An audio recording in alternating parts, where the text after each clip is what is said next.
morning, good afternoon, good evening, happy Sunday. It's Pam Duthie and I'm here to help you craft your career. Welcome to the Sunday live stream, and here comes Mia, of course. Pop up then. Come on, Mia. If you can just let me know if the stream and everything's fine, if we've got anyone in here. And today what we're going to be doing is having a wee look, an Etsy shop review for dog sweaters. This is a cool one. I hope you're all looking forward to it. But if we've got anyone in chat, if you can let me know if everything's working fine. And we'll get started in a couple of minutes. For those that don't know me, I'm here to help you craft your career with creative marketing and artistic inspiration. Every Monday I give Etsy tips and advice for people looking to start selling online. Every Wednesday we do reviews of crafting products, usually needle felting because that's what I'm into the most. And Thursday we have needle felting projects. And we have Magdalena in already. Hello Magdalena, how are you today? How's your week been? Good news on my front, well, my mum's front. For those of you that haven't been following along, we started a second shop for my mum at New Year. When we both started our shops many years ago, I think it took me a good 4 or 5 months before I got a sale, and mum was even longer, 8, 9, maybe a year even, but it took her a while to get a sale. And now she's had, I think that's 3 sales, 2 sales in this week. So that's pretty awesome that she only started at the beginning of the year. So it's not harder to start a new shop now than it was way back then if you're strategic about it and you know what you're doing.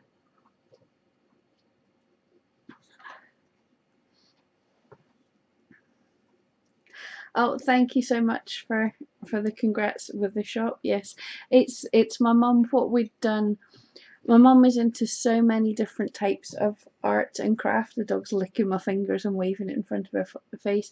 My mum's into so many different types of arts and crafts that over the year her shop had developed into a lot of different things.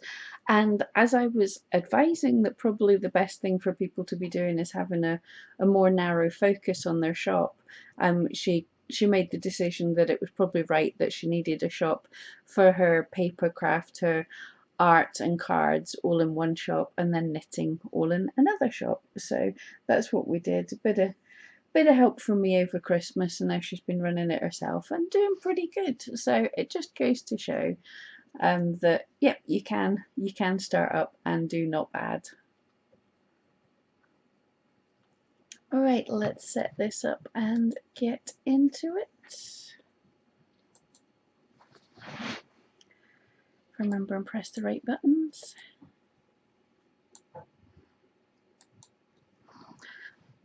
Okay, so today we are having a look at chillbedogclothes.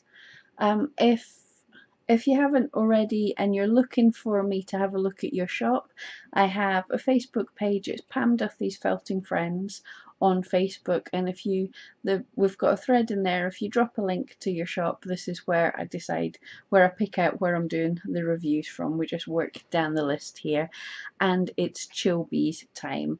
And I think this is such the most adorable shop. As you can see already, it's wee dog jumpers. So really quick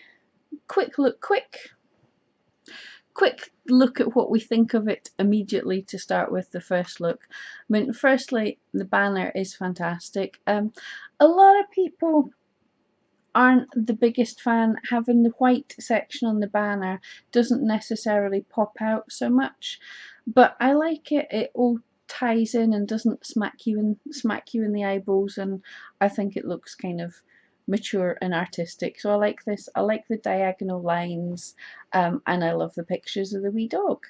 These happy pictures, and it tells you what the shop's about. And we even have a little shop tagline: keeping dogs warm and happy since 2013. Really, that is so cool. and then a little link to the Instagram as well, which from what we've got here, what the pictures we're seeing already, I would say that the Instagram is probably going to be great fun to follow. So banner, big thumbs up, that looks awesome. Handmade clothes for small dog breeds, and she's from Latvia and been on Etsy since 2017 and had 5 sales. So made a good start already, but I really think this shop has the chance to do so much better, because, well, to really take off, because I think this is lovely, lovely stuff. So let's have a wee search down. So the first line, the featured listings, again, well chosen out featured listings. I like there's a variety of photographs here. We've got one dog against the white background. The white background appears to be snow, I think, which is even more awesome. It's not just a total stark white background. The dog's playing on a beach or on sand or something, I'm not sure. Couple of pictures of the back of the dog to show the sweater, to show the patterns on the jumper, and another picture of the dog from the side. I think it's all the same dog, but it's fantastic if you've got your own willing model like this. It looks like a fab little dog that's really happy to pose, so absolutely use your own model. But I think the pictures are great and eye-catching, and they would certainly not only make people want to click, but the even better thing is they would make people want to share these pictures. I mean, who doesn't love that little wee face? As we were talking about the last time we were talking about pictures and everything, the human eye is drawn to faces, not just human faces. This is where we imagine seeing, like, Jesus Christ in a slice of toast or something. Sorry, that's that was just the first thing that came into my head. But it's where we imagine seeing faces in all sorts of things. It's the way our face is wired. So if you have a way of having a face looking out of the picture, it's going to draw your eyes. So in a lineup of pictures, this guy here with his little face looking at you is going to draw your eye.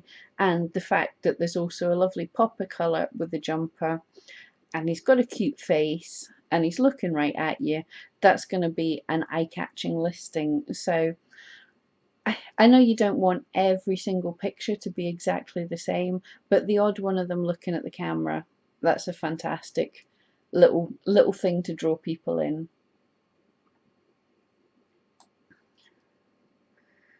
Okay, some more of the jumpers.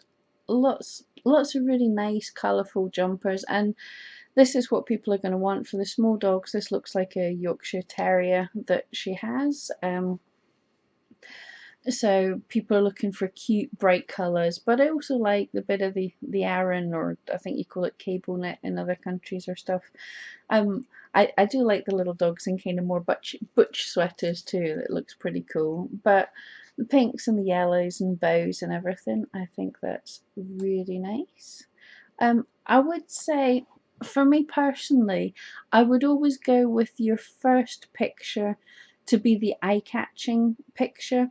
These pictures of just the jumper sitting down are fantastic to show what it is. This would be a good second or third picture, but I would go with the picture on the dog first of all, because that's what's going to draw people in. I can totally see why you're doing this, the dog sitting and looking away, but more pictures like these are really good as well. As I said, this one just catches the eye a whole lot more. There's some, you obviously know what you're doing taking pictures anyway, but there's some lovely ones, and I like the addition of some outdoorness. This is a gorgeous picture of the dog outside. You know, looks like he's just off to run in the park, he or she, not sure which. And I really like with the looking up at the owner. Could possibly, with a shot like that, it might be nicer taking it further round to the side, so you're seeing the legs at the side and seeing more of the dog's expression again. But it's a fantastic picture. When the dog obviously loves you to death, is really well trained to be happy and sitting in all these pictures, and has a wonderful life. So what more can you want when you visit a shop? Because your target audience is going to be dog lovers, because that's what you make, is jumpers for dogs. So the more that you've got here that help us want to sit and have a look, then that's perfect. So some really good pictures there. Reviews, again, fantastic. Only got the one review just now because people take forever to review items. It's not, it's hard to get reviews, but that's lovely. And the fact they sent you a picture as well, which is great. Anyone looking and thinking of buying these things, you can see, well, here was the listing, that's what it looked like in the listing, that's what it looks like on a dog. So we're getting what it shows. This is the size, it fits on a dog about this size. That's all fantastic. Great quality and warm. A 5-star review. You can't ask for more in your first review. Obviously we can't control the reviews, but that's lovely. That's a perfect first review. Peppermint tea. I'm still off the coffee. That's been about a month and a half, which is amazing. Okay, shop update. I think this is awesome. This is the thing that you need to sell on Etsy app on your phone, but it is really useful because you can pop in, as you're making something, you can pop in pictures of you making it or of your photo shoot and tag into that listing, and then people can get a better idea of you, which is awesome. The about section, again, we seem to have slideshow. This is great. It looks like there's a video in here showing the knitting of it. Let's have a wee look at that while it's there. Oh, it's not wanting to load it. That's probably my internet, but let's try one more time.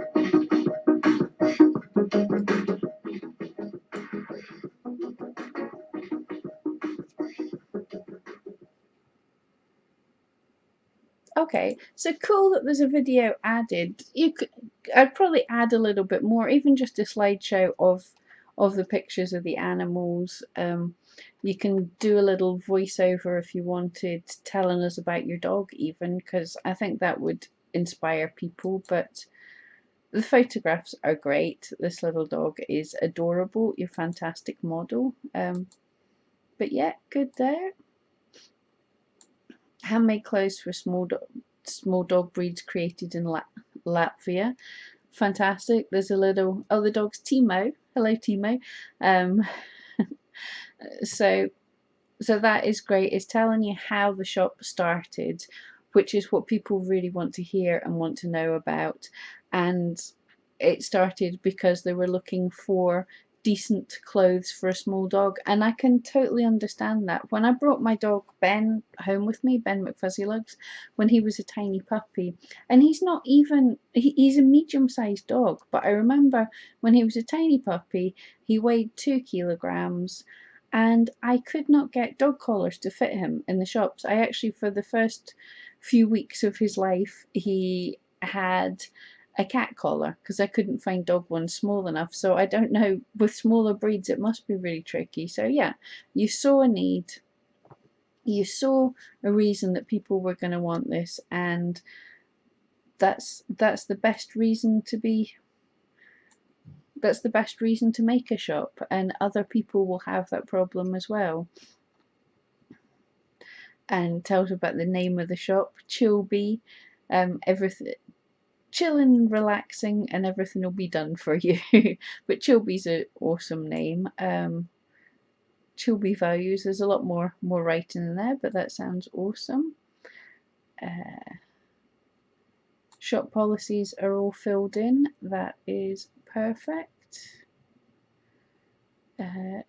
Returns, yep, everything's filled in there. So the shop's nicely filled in, which is great. Now, just want to have a look at all the listings. Dog sweater seems to be the main title that you're going for. So if we pop in, I had a research for dog sweater. Now, because I'm in the UK, this will be skewed for the UK, but it's just to give an idea of the competition out there. So if any of you can just let me know what in any of these listings catches your eye as we scroll through it.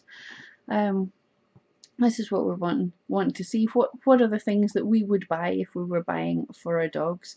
So if there's anything that pops up and catches your eye, for me, certainly I like this picture because there's a comedy value to it. There's a lot, we're seeing already a lot of pictures of just jumpers lying down, so I wouldn't go for that. Although this is nice against the wood background, that's a bit better. I kind of like this. We've got the flowers, at least it's a bit different. This is a picture that draws the eye ever so slightly. It would be better if it was brighter and the dog was actually looking at the camera. And simple trick for getting the dogs to look at the camera is put a big biscuit on top of the camera. Works every time. Or you can make silly noises. That also gets the cute expressions. But it'd be better if the dog's looking at the camera. These all are not bad pictures, but they're not jumping out and catching the eye. Unless the people are trying. If you don't have a dog, you have to use what models you can. But it doesn't stand out. Again, this kind of stands out, although the dog on a background that's kind of a similar colour. It would be better not on a same coloured background. And as we get further down, we are seeing more actual dogs doing things. Obviously, this is more professional type picture, but it would be better again if the dog was looking. See, this one catches the eye because the dog is actually looking at you. This would be an awesome picture if it was slightly more zoomed out. It does look a bit fun. The dog's getting ready to beep the horn.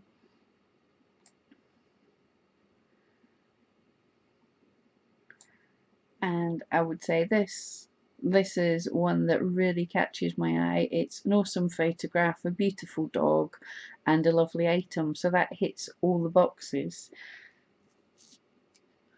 I haven't searched for dog sweater before. It's pretty cool. It's nice to see all these.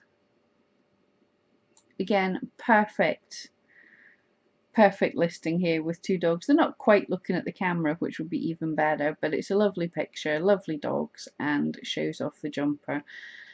Which is better? On the soft toy isn't a bad idea, but see if you're going to use a soft toy. I know this isn't for the shop, but just in general, for dogs, you can take a soft toy outside, go to the woods. That they actually behave a lot better. They're not going to run off and chase a squirrel while wearing your jumper that you just knitted for them. I think this has to be the same shop with that Italian Greyhound or Whippet, but again, they really know what they're doing with the photography. With these two pictures, this is a good example. If you're taking pictures of your dogs or children for a product, you want to get down to their level a little bit better. As you can see, this dog's in line with us, looking into our eyes, whereas these dogs were over the top of them. I know they were trying to show the skull and crossbones there, but it would be better to have the dog sitting, maybe looking over his shoulder, so you get the camera down to their level. It just looks a little bit better. So that's an idea. Sorry, I'll try and not scroll so fast. That's an idea of what other people have. Let's quick look. Looking at the prices, I would say this shop's on a similar level, between £13 and £40, which is fair enough. It's good to have a nice range of price points. These look good quality and hand, we know they're hand knitted. We saw her hand knitting them, but they look good quality. There's a bit more work in them with patterns and the cable and everything. So yeah, I think that's cool. Just gonna dive in and have a look at some of the tags in here.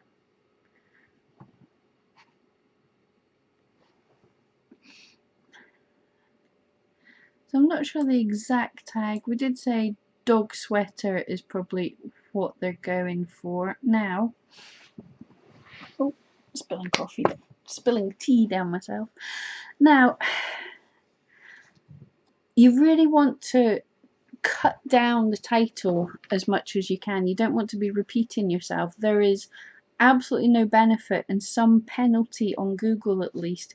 Etsy not so much, but I have checked, and the shorter your title, the more you're going to rank for the one term you're aiming for.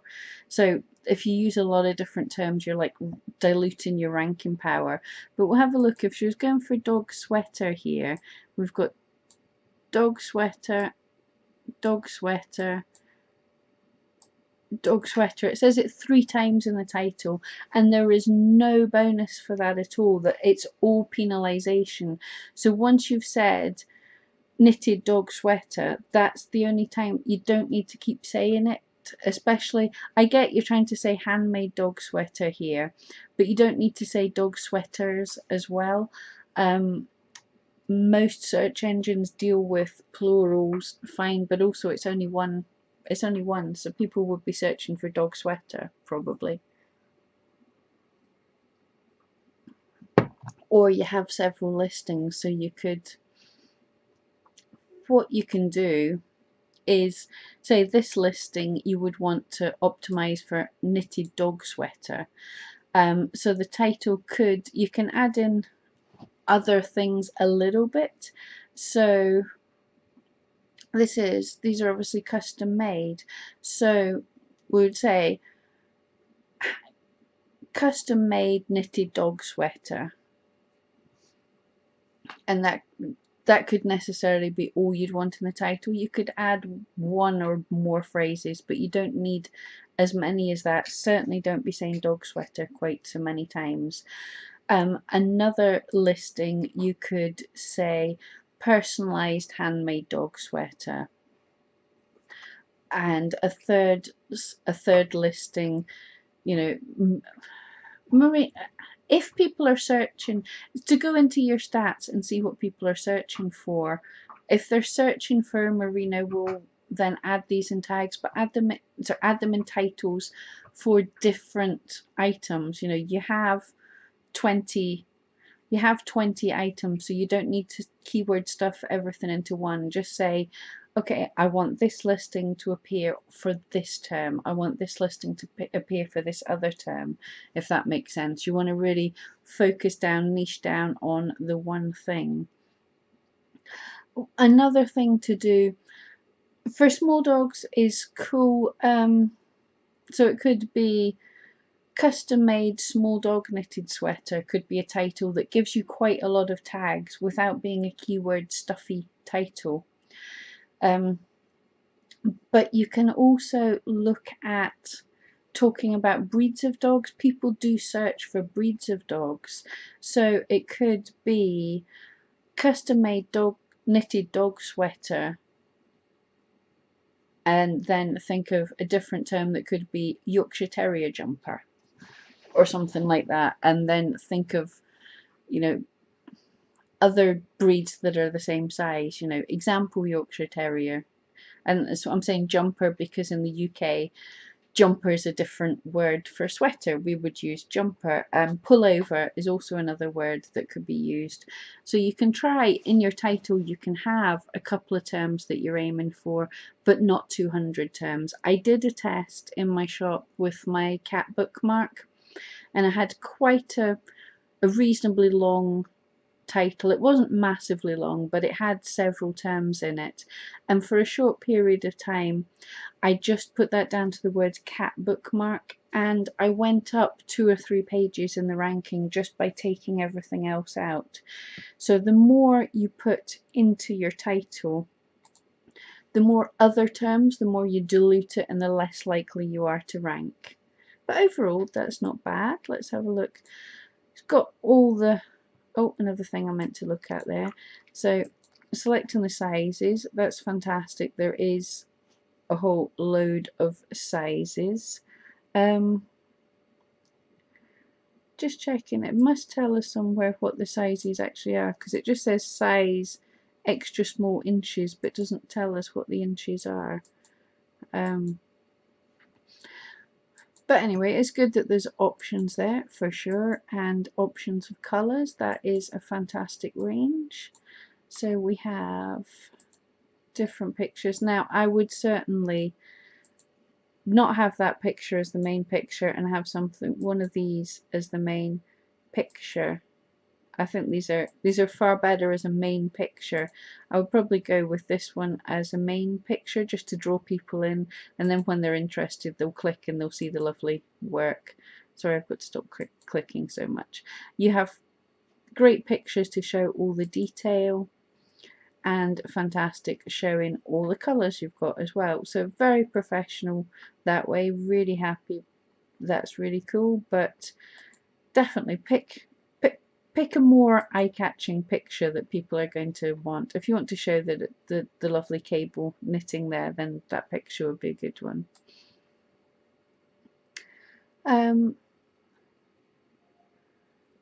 Okay, for the description can help your tags and titles. So if we were aiming for dog sweater as the title, as the keyword we're going for, you need to say dog sweater somewhere at the start of your description. Or if you're wanting knitted sweater for dogs, then that would have to be in the title. So sweater for dogs is not the same as dog sweater. It won't help the ranking so much. But you could say both. You could say 100% handmade knitted sweater for dogs. In this dog sweater, your dog will feel comfortable and look really nice, if that makes sense. So then you're not repeating that title. You don't need to say it more than once, so you've already said it, so say it in a different way. Oh, a few of you jumped in. Sharon, Nails by Sharon, made it in. Fantastic. I know she was doing nails. I hope you didn't rush your client today. And Samantha Jane and Nanette Lucy. Hi guys, good to see you. We are just having a look at Chillby dog clothes. I know quite a few of your dog lovers, so you will love this shop, but it's really quite awesome. We're just having a quick poke about her shop. Let's have a look at the tags. So we do have dog sweaters, designer dog sweater. Yeah, again, so these tags are not exactly what the title's saying. It has to be, what you're saying in your title has to be in your tags in the same order. Although these are really good. These are good tags in that oh, there we go, dog sweater as well. These are good tags in that it's all long tail tags. It's not just one word, which is fantastic. So if we look at the title, although I'll be saying to change the title, but tags that you could get out of having this exact title, you could say knitted dog sweater and dog sweater are a tag. Merino wool, but I don't know if people would be looking for that like that. It could be merino wool dog sweater. Handmade dog clothes and dog clothes, and handmade dog sweater is another tag. We've already got, that doesn't need repeated really. Personalized, again, this is where you could add in the other words. So personalized by itself is a terrible tag, because if someone's searching just for the word personalized, it could mean they're looking for anything. So I would say this is a place to say personalized dog jumper or personalized Yorkshire Terrier jumper or something, so you could have another keyword out of that. Again, custom made what? So you would have to say custom made dog sweater, custom made sweater for dogs, whatever it is you wanted. Also, probably wouldn't be adding for small dogs here, certainly not like that, but if you've got the sizes, oops, I can't click when I'm doing that. If you've got the sizes for going up to large dogs, then it's not for small dogs. So it's for dogs. But if you were just wanting to focus in on the small dogs, what people are more likely to search for would be small dogs sweater, knitted small dogs jumper. You know, so think of terms that people are going to search for.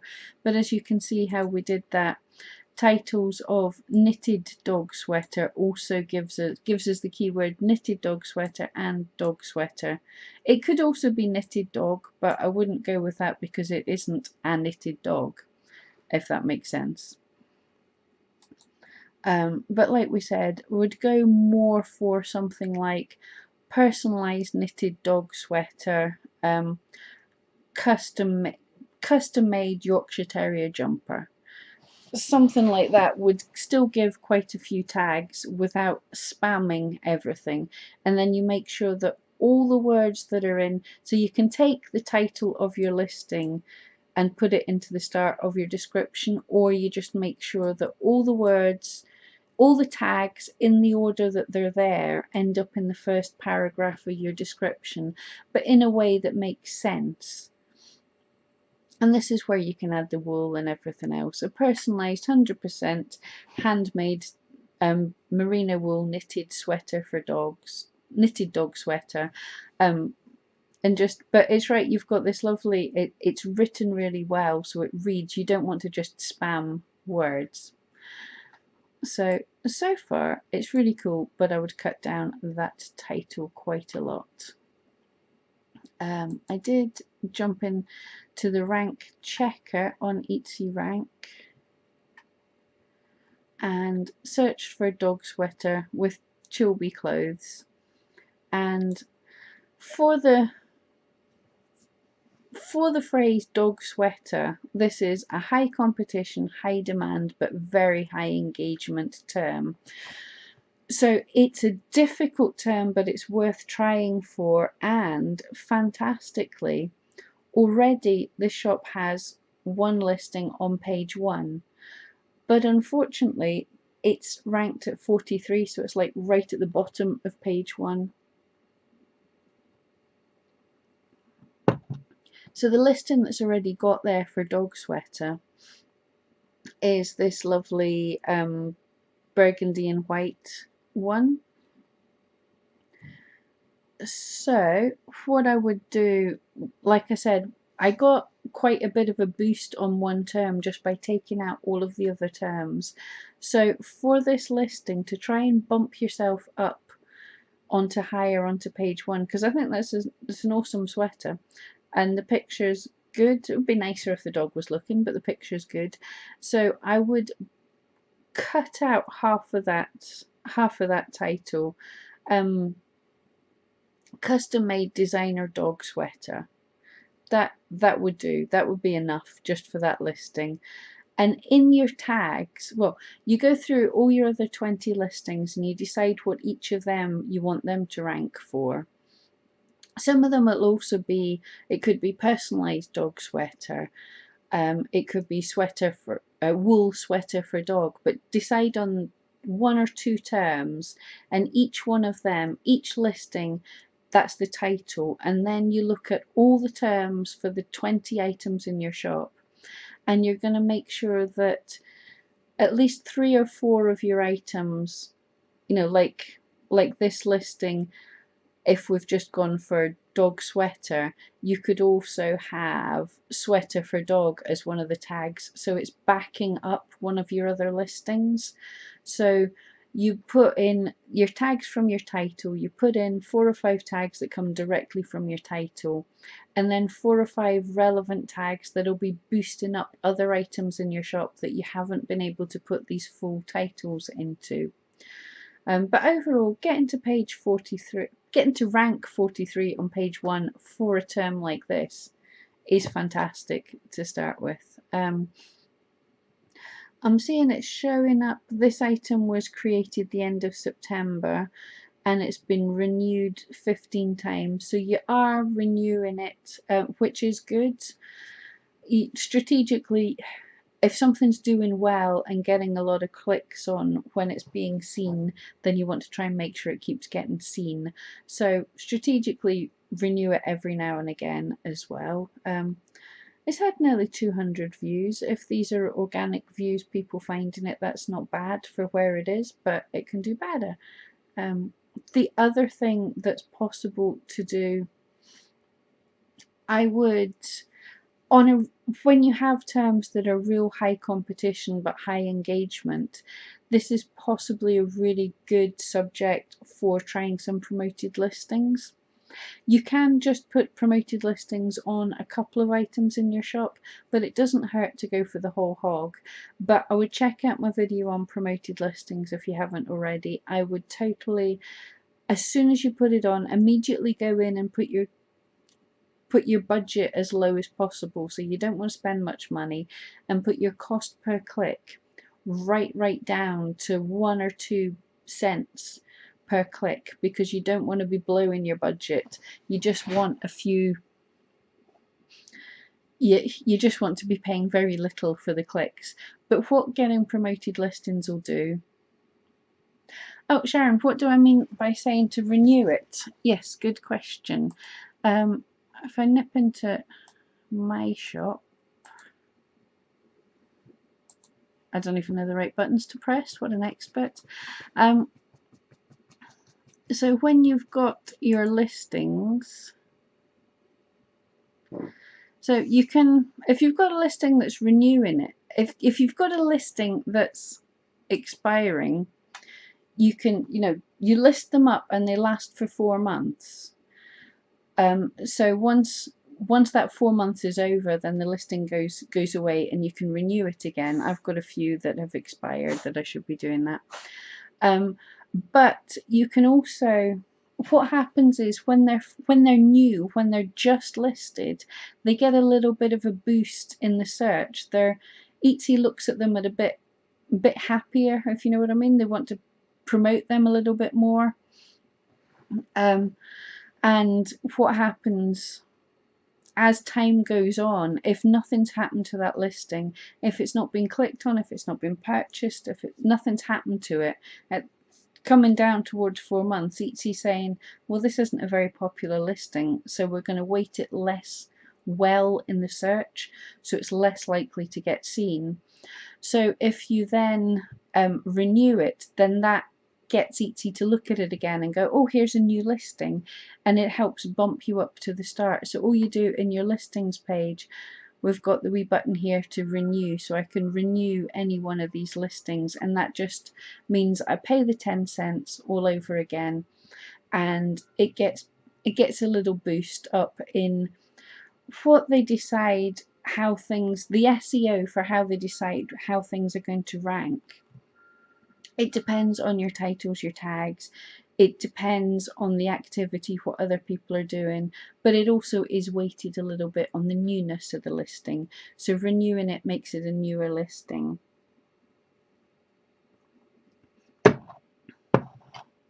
Haley's house, yes, found us that she had just as many clicks with a penny a click as she did at 10p. That is it exactly. If I can find my promoted listings. If I can put this down as low as possible. Yep. So this is the time period over 1 day with the promoted listings. So I've got $2 a day budget, and my cost per click, I think it's up as high as like 2 cents a day, but you want it as low as humanly possible, because what happens is the listings, your budget starts at midnight, and promoted listings, these adverts, excuse me, fidget, these adverts, it's like an auction. This is what happens across a lot of social media advertising and everything. At midnight, if someone searches for dog jumper, then Etsy's going to go, okay, I've got these 3 places at the top to fill with ads. Who's wanting to pay for ads? And immediately they have an auction, and everyone goes, my listings will go, we'll pay 2 cents. And then someone else will go, oh, I'll pay 4 cents. And someone else, and it'll keep bidding up until until nobody else has a higher bid. And those with the higher bids will get put up. And this can mean that it'll go all the way up until someone says, oh, well, I'll pay $1 for that listing to be seen. So that $1 gets put into the ad, and it's at midnight. And then if someone clicks on that ad, then they've spent $1 for that one click. And then they get to stay at the top because they're bidding the highest. and then what happens is, you know, in 10 minutes someone else clicks. So within 10 minutes of the day starting, the person's blown through their $2 budget and they can't auction anymore. They've run out of money for the day. So at 10 past midnight, for them, their promoted listings have switched off. They've had 2 clicks, they've been seen for 10 minutes, and they have no more money. So for me, at midnight, I'm not getting seen very often because other people are blowing through their budget. I mean, it's a little random as well. Sometimes you'll get seen anyway, but it's a little random. So it means I'm not getting seen at midnight. And that's cool because that's not a very busy time anyway. And as the day goes on, as more and more people are blowing through their budget, suddenly I'm getting seen more at the time when there's more people online, but I'm not getting charged much for it. It's only getting 2 cents. For each click is only costing me 2 cents. So I'm getting seen at a time that's busier. The people, this is the daft thing. You think if you're charging more, if you're paying more, you'll get a better thing. But no, it just means, and when I started promoted listings, way back when, I seen that you would see getting views here and then nothing. And that was because they were taking away, you'd run out of budget at really early in the morning. Whereas with me, you're looking for the day, because my cost per click is so low. That day I only got 9 clicks, fair enough, but it only cost me 28 cents. And I was seen all through the day. I never ran out of budget for the day. Paper Crane Wishes, hi there, good to see you. Low Country, I switched off promoted listings because I didn't like having ad appear on the listing photos, but maybe customers don't care.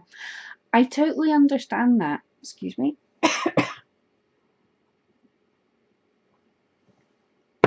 I literally for many years refused to do promoted listings. I would proudly announce on forums and everything, look, I've got all these sales without having to pay for adverts, and I was really against it. And then I just thought I would try it as an experiment. I don't think the customers care because it's not all that obvious to them. The ad is very small and the listing is right at the top where it catches your eye. So what I find is they're really, really good for all of us, no matter what we make, there will be keywords that are super competitive to get into. They're going to be these things that are high competition. There's lots of people out there and it's high demand. So you've got a really good chance, if you can get on that front page, you've got a good chance of selling. So how I seen it as, hair in my mouth now. How I seen it was way back, a long time ago. Etsy occasionally you used to get people featured on the front page. There would be treasuries, what they were, it's collations of different people. And I got lucky and I got on the front page a couple of times and my sales skyrocketed. And for me, what that really helped with, that helped me know it's like, okay, there's nothing wrong with my items, there's nothing wrong with the prices, they just need to be seen to sell. So that's how I thought of promoted listings. It's a way to get them seen so I know, are my items actually good enough? Because, if you're languishing in page 30, nobody can see your items. So they might be the best in the world, they might be rubbish. You don't know because no one's getting a chance to see them. So I just felt it was just a way of letting people see you, which it totally has been the case, and I've found them great. Now it's not, I thought, switch promoted listings on and sit back and the sales roll in. It's not like that. I do get a lot more money back than what I put in. If we look at, as I've had this up before, if we look at the lifetime of my promoted listings, over, well, that's nearly 4 years. It's cost me $400, and I've made I've brought in nearly 5,000. So that's a good return on investment. I mean, it's 100 orders in 4 years. It's not thousands coming in, but it's not costing me thousands. But it gets you seen by the people, so you know if you're worth seeing. And the other thing it does, which is just so helpful, it gives you an idea of what people are more likely to click on when they see it. These impressions to clicks, this is telling you, if you look at this ratio yourself, this is telling you this picture is really drawing people in, people love this. And also it's giving you the search terms, Etsy trials terms that aren't in your tags and your titles, and it tells you, let me just click on that as well. So it trials different terms and puts you up, gives you impressions for them. That's not really showing a whole lot, but it does tell you. Sometimes it'll tell you if it's been a high click-through rate, if that term is really good for your item. Let's try and get one that's actually working there. It's typical when you're talking about something it doesn't do what you wanted. Here we go. So totally random one, but it's telling you you've got a high click rate of, I don't even know what language that is, but it's telling me that that's a tag that works really well. When it's seen, Etsy showed me under that tag 33 times, and it's telling me that we had a high click-through rate for that. So if that makes sense, I don't see promoted listings as paying for sales. I'm seeing promoted listings as paying for some really good analytics data that I can look at and say, these are pictures that do really well for people. These are terms that when people search for my items, they like finding them under these terms. Hallie's house, the longer you keep advertising continuously, the better. People keep saying I switch it on, and then I tried just to keep it low all the time, in my opinion. Yeah, it totally doesn't hurt. Certainly, I've not found a massive growth over time in the advertising. Mine's been on continuously since I stuck it on in 2014. But I think what'll happen is over time, people will keep seeing you and you become a brand. People know, like, and trust your item. It's like, this isn't just a flash in the pan shop. This is a shop that's around. I'm used to seeing them. Maybe I should buy off them. I think we've all done that. You know what big brands are, and you tend to buy them because you've seen them a lot. And it's the same. There are shops on Etsy that I've seen a lot of. They're still there, and I'll buy. You become a repeat customer, or you're more likely to buy from them because you know they're an established. They've been there for a while, which kind of sucks when you're new, but you'll build up a fan base anyway. Hello Country, I totally think it's worth it. I wasn't sure about the customer perception.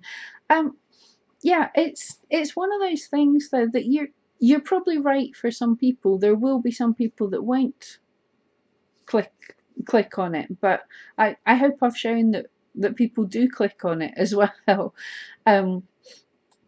Yeah, of course it will put off some people, and thankfully, there used to be, in the very beginning, there was also the worst thing, that people would click on it to blow through your budget so their adverts would show up. Thankfully, people don't do that anymore, or maybe Etsy cracked down on that. I'll have to check in the forums and stuff for that, but yeah, some people will be put off, some people won't even notice, some people might even be attracted to it, but it's not so much in your face that it should be like bothering people too much. I hope. It certainly hasn't been bad for me.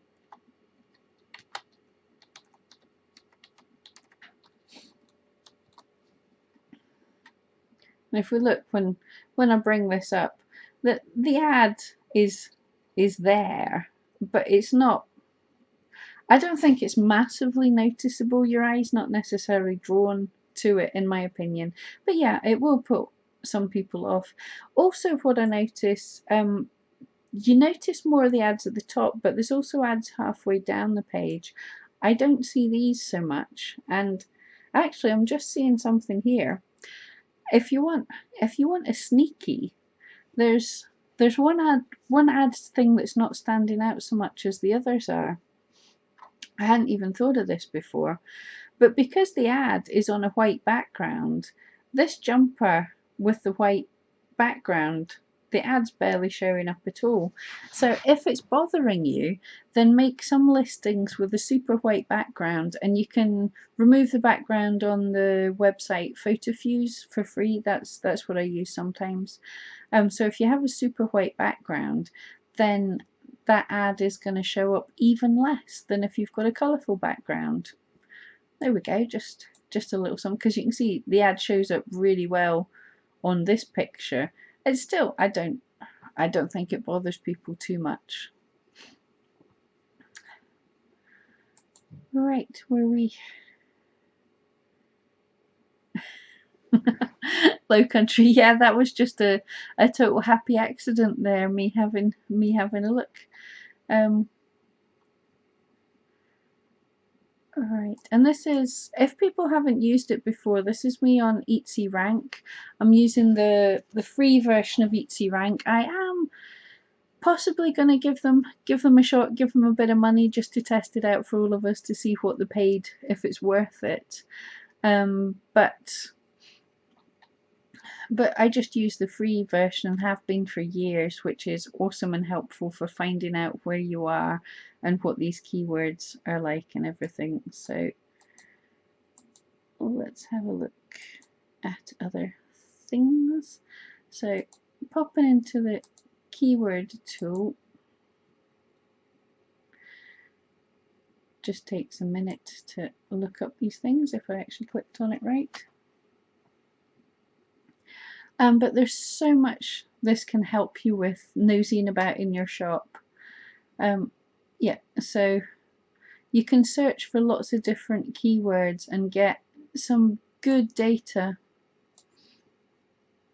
So if we search for a dog sweater, it tells us a lot about everything in the listings. So it tells us the average price. Unfortunately, it's in dollars, which is a bit of a pain, but that's how it's pulling the data. It tells you the average views for all these. So average views for something hitting the front page of Dog Sweater is nearly 3,000 views, and 225 hearts. So this is fairly competitive in that it's going to be either listings that have been around for a while or really popular ones, but the shop's doing really well that they're on front page. The other really awesome thing is this word cloud. So when we've put in dog sweater, it brings up loads and loads of different tags that we can think of. You know, are these any good? So dog jumper is still fairly bigger term. So I'll just type it in. So then you can, oh, it's already done it. Yeah, I didn't even notice that. So dog jumper could actually be quite a cool term because the competition is much less, the demand is less, and the engagement is still high. It's not very high, but it's still high. So if you had an awesome picture, which the shop does have, so you can see I've just clicked on something different and we've got a term that's going to be even easier to rank for. And again, the average hearts and the average views are much lower. And the price is about the same pretty much. So this is saying for the term dog jumper, it's still a good term to have, but it's going to be far easier to rank for. So yeah, give a go with a couple of items with dog jumper. That's a British term for you. What do I think of Marmalade?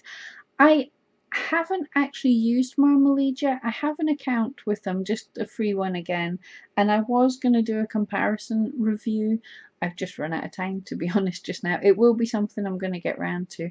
I just haven't used them. I think the main reason I used Etsy Rank over Marmalade was up until very recently, Etsy Rank was totally free, and I thought, I might have been wrong, but I thought Marmalade was always a paid subscription. But I've gone and had a look now and I see that there's free stuff in Marmalade.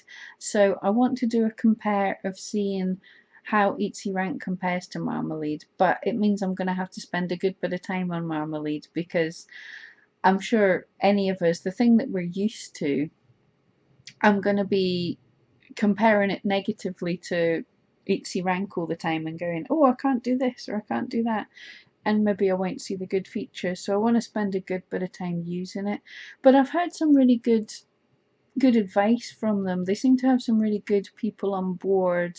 They do have, they've put up some YouTube podcasts and things that give some good advice. And I do believe they've just got some new metrics, some new analytics. So I think they might be working kind of closer with Eatsy. I don't know. But at the same time, I think Eatsy Rank is undervalued. I don't use it as much as I should, to be honest, because they have the blog and they do a lot of little tests and things as well. Yes, Hallie, the data straight from Eatsy. This is what I was meaning. I heard just a few days before they were going to release this, I heard this was coming out. So this is what I mean, that I think they're working a little bit closer with Eatsy, but I haven't seen what it is yet. I heard about it, I got excited about it, and then I forgot to go and look. So I've got to go and look and see if this data is as exciting as they say it is. We know people hype the things. Low Country found the free version to be only semi-helpful, but the paid is good for $10 a month, and they're using real data now. One thing you can do is only pay for a month to optimize your listings. Yeah, that isn't a bad idea. It is, as I say, it's something I plan. I'm going to spend a bit of time using Marmalade, and I'll compare the two free versions, and then I'm going to get a paid subscription. I'll do Eatsy Rank first, have a proper in-depth and see if it's worth the extra money, and then probably cancel that and then get the Marmalade and then compare the two and see what I feel like. I think really they both give similar help. They're a similar kind of thing, and I think you get so much data off of Eatsy Rank as it, you know, it's helping so much already, but so many people don't understand how to use the data. I mean, I don't use it as well as I should anyway. That's why I've been slow to actually adopt paying for it. Not because I don't think it will be fantastic. I just don't think that I have the time to get the value out of it just now. But both sites, I mean, people swear by Marmalade. It certainly can't be bad. They know what they're talking about. Yeah, I'm looking forward to doing the reviews. I'm just nervous of it because I know the time it's going to take, and I'm really got to not mess it up.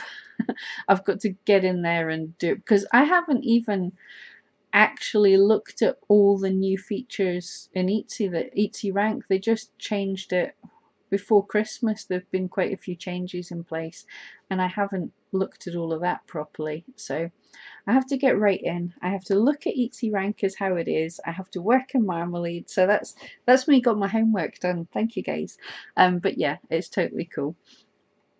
But yeah, I think hopefully that's been helpful for Chillby. As usual, I've got distracted, but hopefully there was a lot of focused advice there. And for you guys that missed that missed her shop already, Chillby Dog Clothes, for all the dog lovers. I think it's a really nice shop. She's fairly new, and I think it's going to do really good. That's pretty cool stuff. Yeah, so I hope that was helpful, and thank you so much for letting me look into your shop. Before we go, I just wanted to, now usually I give you little people who you should check out on YouTube, what videos you should see after me. Now this isn't strictly for people like needle felters or people selling online, but I just wanted to send you over to Nick Nimmin if you've got the time. He is mainly a YouTube help and support person, but he does have a lot of like equipment reviews. He does, like, there's Photoshop and video editing tutorials, lots of good stuff. But it's also his birthday today. So if, once you've finished with me, if you get over to Nick Nimmin, we'll pop him up here. Get over, have a watch of some of his videos, tell him happy birthday, tell him Pam Duthie sent you, because that'll make my day, even if it doesn't make his day. Oh, British cook Drew's in the house as well. Yeah, good to see you, Drew. How's it going? Drew has, as I'm sure you can guess from the name, he is British and a cook. He has some great videos. His big breakout video has been clotted cream, which I am totally in love with clotted cream. I haven't actually made it yet, I'll admit, because the great thing at the beginning of the year, when everyone else is on a healthy diet, I've been eating keto, which means that everyone else is trying to eat low fat, and so all the high fat, all the butter, the cheese and the cream and everything is kind of on sale a little bit. So I've been buying all that cheap. So I haven't had to make clotted cream yet because nobody else is buying it. But yeah, he has awesome recipe on clotted cream. He has all sorts of British cooking things. So get over and check out British Cook as well. He's a good guy. Hallie, do I have any advice on craft fairs? I wish I did. I have to confess, I've only done a couple of craft fairs myself, and for me, I probably picked the wrong craft fairs, but I didn't find them that helpful. More fidgets, right? I think I've told most of you this story, but a long time ago I went to a craft fair and I was so nervous about being there, obviously, and so I made my prices terrible. For my little dog sculptures, I've always got one sitting here I'm working on. It's a little guy about this size, which takes about 4 or 5 hours work, and I was charging a £5 for him. And I had my stall all set up and I was all excited about this. And kids were coming up and having a look and picking them up and really annoying me, as children do. And this wee boy saw them all, got all excited, ran off, dragged his mum back by the hand, and she came out and she picked up one of my dogs like this, and she wrinkled her nose and she looked at us, £5 for a toy, and then just dropped it. And that just totally crushed me. That day I did not sell a single thing, and I felt rubbish. I was like, I don't want to drop my prices anymore. So that was the wrong fair for me to be at. I also went to, it was a teddy bear fair. I did a couple of them. This was a much more higher quality thing. People were there with their handmade teddy bears. You know, I didn't even know this existed, that there's such a market for really bespoke, handmade, super expensive, let's be honest, teddy bears. I mean, people are paying hundreds and hundreds of pounds for little teddy bears. So this was what I would possibly consider a better market, but still I was a little out of place being there, and I really only just made my entry money back, which was dear. It was about £100, I think, to get in there. It was a lovely place and I had a great day, but it just wasn't for me. So I think it's just about finding the place that brings in the right crowds. I know when I was younger, my mum, with her knitting, she was involved in some craft fair groups, and there were some times that she did really well, and there was a lot of, there's people that we're still seeing now in, actually in high-end shops and things, that started out in these craft fairs. So it's finding groups that have the level of craft fairs that suit your work. You know, if it's high-end art, you don't want to be going and sitting with basic jumble sales. So that's, I don't have a whole lot of advice because I've not done very well at it. I remember some of the ones that my mum was at, I remember helping her out one time in Culzean Castle. It's a beautiful National Trust place in Scotland, just on the coast, not far from us. And we were, and you know, any kind of retail or something or shops, you expect to be sitting around for most of the day, but this one was literally, I wasn't having to flatter any customers or anything. We were just taking jumpers off them, putting them in bags, and taking money off them. That was crazy. So I know it's possible. Ali, cheeky cow. Yes, exactly. And that actually taught me a thing, in that she was wanting me to drop my prices to actually for the sale, and I realized I don't want her owning my item. And this is such an important thing about prices, is it's not about being greedy, but people will put the worth into your price, based into your item based on the price a little bit as well. I know it seems daft, but if you make a work of art that you put blood, sweat, and tears into, and you don't charge much for it, then when people buy it, they'll like it, they'll kind of love it, but it might get stuck down the back of the fire and they'll forget about it, kind of thing.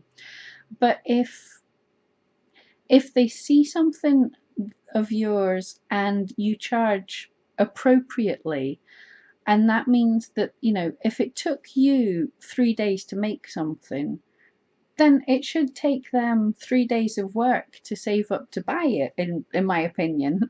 And if it's taken them 3 days of work to buy it, then it's going to mean something. You know, they're gonna take your sculpture, they're gonna take your art, and they're gonna take care of it. Like, I remember the first actual of my dog sculptures that I made, I was totally made up that the person messaged me they were out buying antique glass jars to put over it to keep it protected. And that's, you know, that's wonderful, because I have literally bled for some of these, not on them, but I'm using a sharp needle. I'm clumsy, you know. So literally it takes time. So yeah, they're gonna pay enough that they're gonna value it, and, you know, make it worth my time to work for a total stranger. um Sharon's done a few craft fairs. Some are seen as flea markets. Yeah, yeah, that's it exactly. I think if it's possible to scope them out first, you know, if it's a run of craft fairs, you know, a, a usual group, or if you can see who else is involved, what other makers, and you'll see if it's fine art or if it's flea market, and you don't want to be in with flea market. Oh, losing my voice.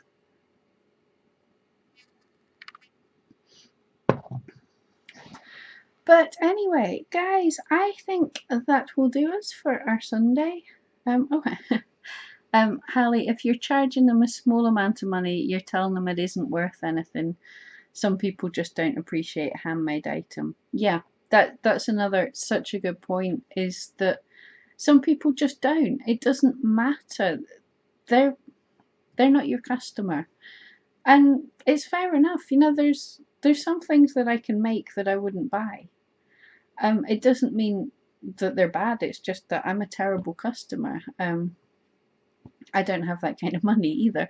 So but you know, yeah, not every, you can't sell to everyone, and it's much better to sell the price that you need for them and wait a bit longer, not have to work your fingers to the bone, wait a bit longer and sell it to the right person. Uh, and here's Mum. Hi.